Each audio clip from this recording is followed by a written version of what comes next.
bom tê-lo de volta. Como sempre, nossa rima é horrível, mas a entrevistada de hoje é ótima, é maravilhosa. Há muito que eu escutava falar deles, há uns 3, 4 anos, eu ouvi a primeira palestra, fiquei encantado, e agora, mais uma vez, estou num retiro de casais, e esse casal maravilhoso está conosco, o pastor David e ela, Carol Merck. A Carol, ela é bacharel em pedagogia, tem 22 netos. Eu tenho 2, já vivo no céu, imagina ter 22. É missionária no Brasil desde 1987, mas eu vou confirmar isso com ela. E trabalha junto com o esposo no seminário Palavra da Vida. Minha irmã, obrigado De nada. por ter achado um tempinho na sua agenda para me dar uma entrevista. Puxa vida, obrigado, obrigado no sentido mais literal da palavra, porque se algum momento parar no coração de vocês assim, será que a gente abençoa as pessoas? Eu estou dizendo, abençoa. Eu tenho sido abençoado. Como é que é ter 22 netos? Ah, é muito bom. Eu sei, isso é uma É pergunta muito bom. retórica. Nós temos 7 que moram fora do país e os outros todos moram perto de casa. E nós viajamos muito, mas quando estamos em casa é uma prioridade nossa. Então nós investimos bastante. Eu tenho uma manhã toda dedicada para os 4 menorzinhos, tenho uma outra tarde toda dedicada para os mais velhos. Então exige muito tempo, mas é um tempo intencional para investir no relacionamento com eles, né? E tem sido uma bênção. Não, e fazer justiça, porque vó e vô falar de neto, a gente vai ficar o dia inteiro aqui babando. Mas eu costumo dizer que, na maioria das famílias, Deus deu filhos. O que deu para mim e para a Ranúzia tinha que ter outra classificação, porque Mateus e Lucas são tão maravilhosos que eu não poderia esperar que os netos não fossem tão maravilhosos quanto eles. Então, você compartilha comigo que não são melhores que filhos, são. Não, na criação dos filhos eu sempre falava, cada fase é melhor do que as outras, né? É porque nós curtimos todas as fases, até o da adolescência. Eu me entristeço quando eu ouço muita gente desanimando os pais. Ah, espera até chegar na adolescência para você ver como será difícil. E não tem que ser assim, não tem que ser. Nós curtimos tanto a adolescência dos nossos filhos, foi um tempo tão bom, tão gostoso, a juventude deles. E os netos é cereja no bolo, né? Mas Olha, eu vou contar um pecado em público, mas só o pessoal do YouTube que vai saber disso. Uma vez, é tradição lá em casa, todo brasileiro, Copa do Mundo, a família assiste junto. E a igreja resolveu fazer um evento em que os jovens iam assistir o jogo da Copa do Mundo. E lá foram os meninos, claro, que eles queriam estar com a galera. E eu fiquei sozinho em casa, cara, aquilo me deixou tão triste. Aí o Lucas, o mais novo, adolescente, chegou, pai, não fica triste não é que a gente não gosta do senhor, é que a gente queria dessa vez ver um jogo só, mas a gente vai voltar. Eu me senti tão mal, falei, gente, que maturidade, que velho carente.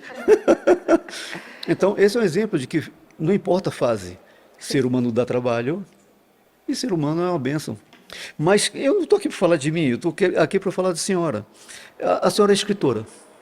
sim, não tanto como meu marido. Ele que gosta de escrever. Eu já não é tanto assim, a minha praia daquilo que eu escolheria fazer, mas a editora e meu marido pediram, meio que forçaram a escrever um livro e o que fizemos aproveitamos de estudos que eu já havia preparado, já havia dado, ministrado para mulheres em diversos contextos diferentes, diversos lugares e transformamos aquele estudo em capítulos, em assuntos, porque a gente tenta ministrar a palavra de Deus de uma forma muito prática, para entender bem, mas para saber como aplicar aquilo também.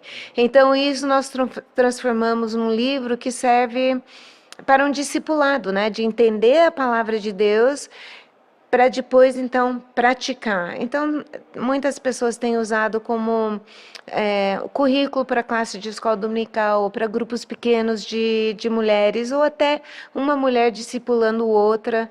Então, eu agora entrei junto nesse hall de autores. Antes, o meu nome até aparece em outros livros, mas era mais conversa, eu com Davi, eu ajudando, eu dando ideias e tudo, e ele escrevia. Dessa vez eu tive que pôr a mão na massa e escrever também. E eu achei interessante ele dizer, olha, o livro dela está vendendo mais que o meu e está puxando o meu junto.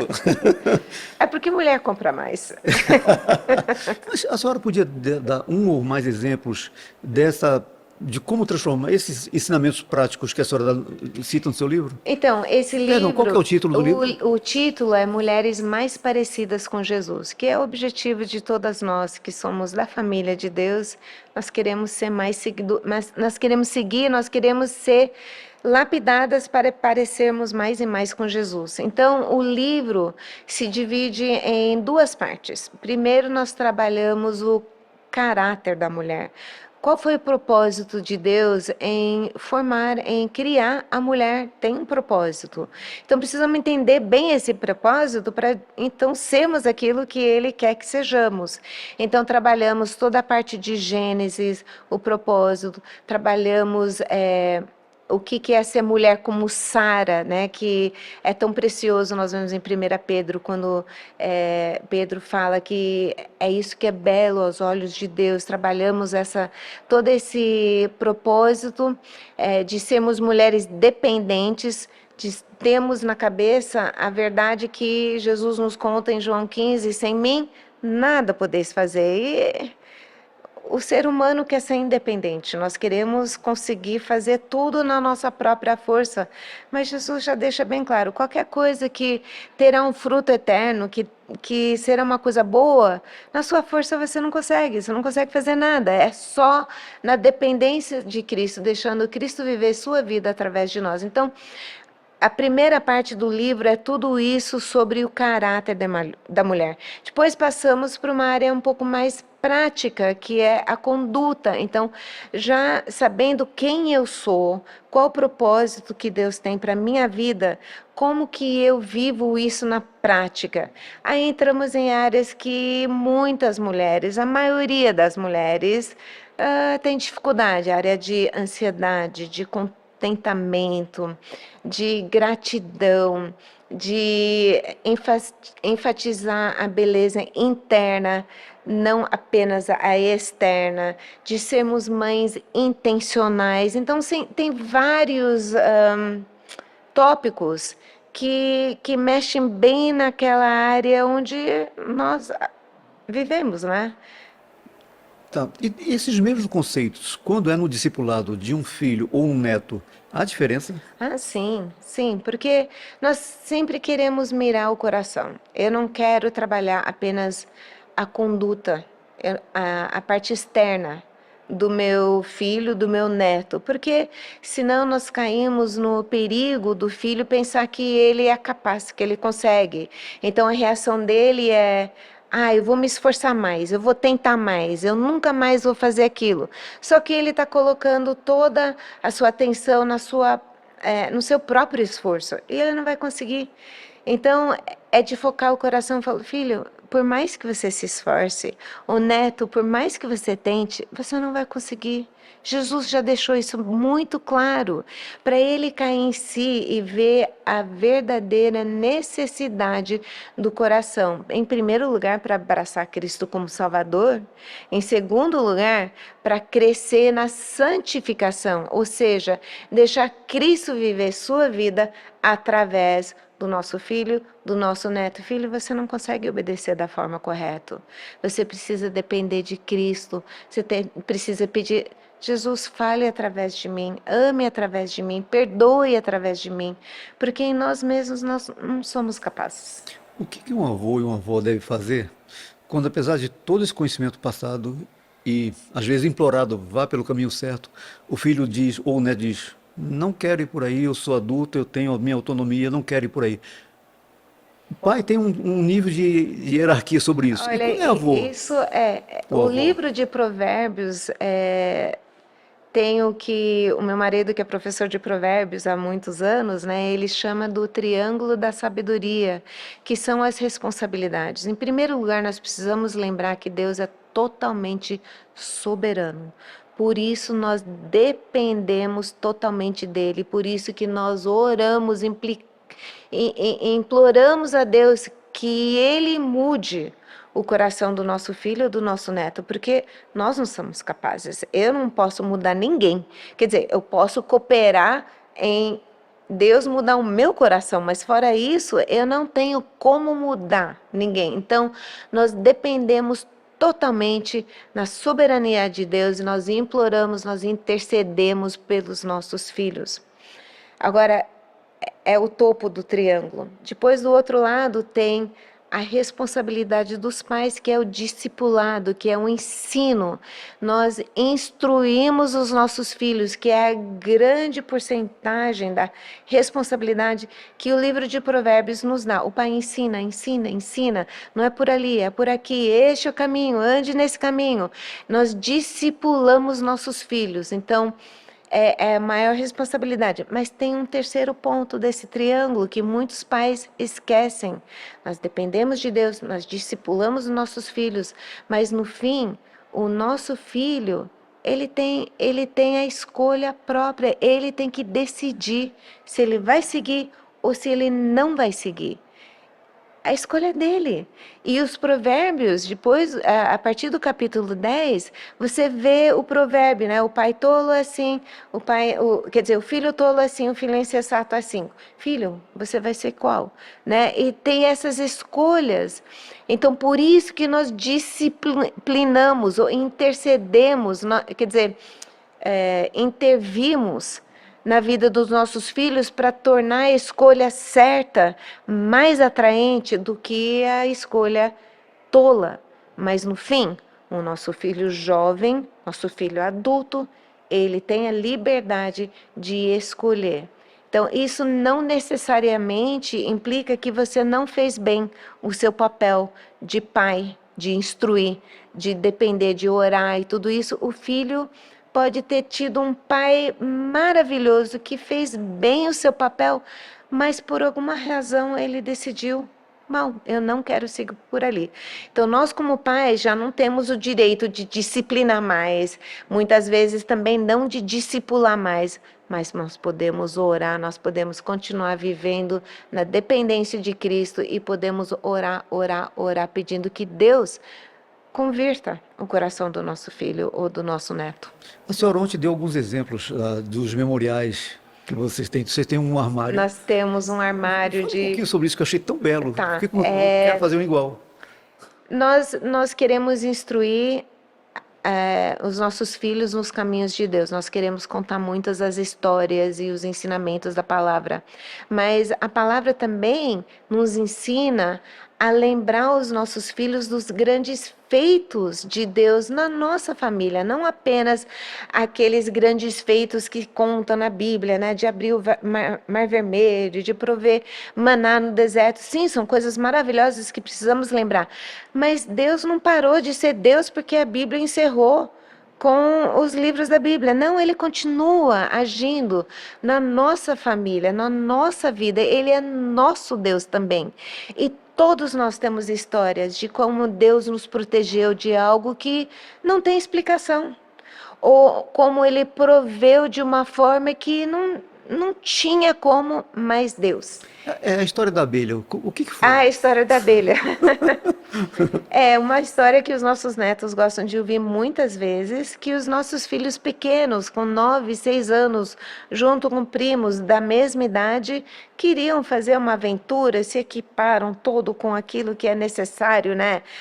Corda, binóculo, facão, tudo aquilo que precisa no mato, né, para ter uma aventura, e subiram um morro atrás de casa para explorar. Aí viram uma árvore que parecia ser interessante, desceram no meio do mato, mato mais alto que a cabeça deles, para chegar nessa árvore que eles queriam ver. Só que um esbarrou numa colmeia de chão e o outro, quando foi acudir o irmão mais novo, eu acho que pisou em cheio e saiu umas abelhas, assim, muitas e muitas, e começaram a picar, picar, picar, picar. Eles desceram desesperadamente pelo meio do mato, sem ver no que eles estavam pisando. Chegaram na rua e já não tinha muita força mais, de tanto veneno, né, de terem sido picados, e começaram a subir perto de casa, gritando. Era época de carnaval, tinha festa por todo lado. Eu vi os gritos Deus, mas eu não prestei muita atenção, pensei que era da casa da frente. Mas eu vi em inglês, né, ele chamando, Mom! Aí eu falei, já são meus, né? Eu saí e eu vi as abelhas, a nuvem em volta deles, né? Peguei as crianças, arranquei a roupa deles, que estava cheia de abelha, pus para dentro de casa. Foi antes de termos telefone, era antes da época de celular. Mas Deus proveu e vieram enfermeiras, médicos, chegaram em casa, administraram anti-alérgico neles. Não foi uma época em que eles se sentiram muito confortáveis, né, com todas essas picadas, mas não houve dano permanente. Nenhum deles era alérgico a abelhas, nenhum quebrou osso, perna na descida assim frenética descendo para chegar em casa, eles conseguiram chegar em casa, Deus proveu os remédios que eles precisavam, todos eles, mais de 50 picadas na cabeça, ou mais de 70 picadas na cabeça, e Deus protegeu, e nós não queremos esquecer disso, porque um poderia ter sido alérgico, um poderia ter caído e se machucado, e teriam ficado ali todos eles sendo picados. Poderia ter acontecido muita coisa, e não aconteceu. Então, na nossa prateleira de miniaturas, nós temos uma abelha, e os meus netos toda hora estão, vó, conta a história da abelha. E nós queremos que eles lembram o mesmo Deus do passado. Ele é o nosso Deus no presente, e o cuidado dele no passado nos anima no presente para continuar confiando nele no futuro. Amém. É Jeremias, né? Trazer a memória que pode dar esperança. Sim, E tantas situações acontecem que a gente nem nota, e Deus está cuidando da gente. Eu descobri, comigo aconteceu algo parecido. O Mateus, o que hoje é pastor, ele era criancinha, devia ter uns 5, 6 anos de idade, a gente saindo da igreja, aí ele fala, papai, picou. Eu falei, uma abelhinha. Questão de menos de 1 minuto, ele já estava tendo diarreia grave. A gente correu para o socorro e ali a gente descobriu que ele era alérgico. pois é. Numa situação como essa, ele teria Pois é. falecido. Se Deus quisesse, né? Exatamente. Que bom. Mas, minha irmã, umas 2 perguntinhas. Eu queria fazer muito mais, mas eu sei que o tempo de vocês é curto. A senhora tem 6 filhos, Sim, mas tinha 5 e Sim. resolveu adotar uma. exatamente. Gente, tá tudo O bem? meu marido brinca que eu não tinha coisa suficiente para fazer, então tinha que adotar uma criança. Aham. Tínhamos os 5, da idade de 13, o mais velho, e a mais nova tinha 3 anos, e adotamos uma criança de 10 anos. Nossa intenção sempre foi de tentar resgatar uma criança que dificilmente teria opção de ser adotada, de ter alguém investindo na vida dela. Nós achamos que a adoção é algo lindo, que está no coração de Deus. Pensamos que aqueles casais que não conseguem ter filhos, para eles é melhor adotar os menorzinhos, os bebezinhos. Não era o nosso caso. Então, nós sentimos que Deus queria que nós tivéssemos um impacto na vida de alguém que teria poucas chances. Então, por isso pegamos uma criança mais velha e ela, graças a Deus, aceitou a Cristo como Desculpa, me Salvador. interromper a senhora nesse ponto. Como foi adotar uma criança já com uma certa idade, que normalmente quer... Sim, olha, foi um desafio muito grande você trazer alguém, uma criança de 10 anos já é formada, né? Já tem muita bagagem. E no caso, ela era bem católica, ela não conhecia Cristo e Deus nos usou para mostrar para ela o Evangelho, a luz de Cristo, e ela logo cedo abraçou a Cristo como Salvador. Mas o interessante, o nosso intuito, nossa vontade era de sermos usadas por Deus para resgatar uma criança, uma vida. E Deus ele tinha um plano muito maior do que isso, muito maior. Porque nosso foco era apenas nela. E Deus falou, não, eu vou trabalhar na vida de todos vocês. Todos vocês vão ser trabalhados através disso, porque era muito diferente você pegar alguém que não é conhecido e colocar no seio do lar para ser um dos nossos, assim, do nada. Então, nós acabamos vendo muitas coisas no nosso próprio coração que talvez nós não teríamos visto a não ser por esse meio. Do tipo, eu achava que eu sabia amar bem. Eu aprendi, não, eu não sei amar. Eu não sei amar alguém que não é ninguém e que não faz nada do jeito que eu gostaria que fizesse, né? Por exemplo, os nossos filhos, a gente ama de imediato, nasceu, são parte de nós, os nossos biológicos. Ou os nossos amigos, é porque tem algo em comum, né? Que a gente escolhe, mas você pegar alguém que não tem nenhum laço e que não tem nada assim de imediato que te atrai e ter que amar uma pessoa assim. Gente, aprendi que eu não sei fazer isso. E foi Deus precisando lapidar o meu coração de trabalhar. E vimos coisas assim na vida dos filhos que talvez nós não teríamos visto antes, que Deus estava falando, não, eu quero que você trabalhe todas essas áreas na sua vida, na vida de cada um dos seus filhos, enquanto você também trabalha o coração dessa criança que vocês adotaram. Então foram anos de muita luta, de muita dificuldade, mas de muito aprendizado, não só dela, mas para todos nós. Ela cresceu, casou e teve filho. Sim. Podemos tocar nesse assunto ou a senhora prefere Não, não? podemos. Porque com esse filho, com mais esse neto, veio uma faceta que, ao que me parece, foi diferente para vocês. Sim, ela teve um filho com uma certa deficiência que exigia muitos cuidados, né? E depois teve uma filha com cardiopatia que ficou os primeiros 7 meses no hospital. E a história é longa, mas no fim ela não teria como ela cuidar sozinha de 2 filhos com muita necessidade. Na verdade, não era possível ninguém cuidar da pequena Radassa sozinha, porque exigia muitos cuidados. Então, nós concordamos dela ficar com o filhinho dela e nós cuidaríamos da Radassa. E foram 2 anos de muito trabalho, porque era cuidados 24 horas. Então, a nossa filha caçula, que já era formada, já trabalhava e tudo, voltou para casa para nos ajudar nos cuidados dela. E Deus, de novo, ensinou muita coisa para nós, ensinou muita coisa para as pessoas da nossa igreja, da nossa equipe, todo mundo nos ajudou nos cuidados dela e parecia que estava dando tudo muito certo. E ela até seria adotada por um outro filho nosso, mas no fim Deus resolveu curá-la totalmente.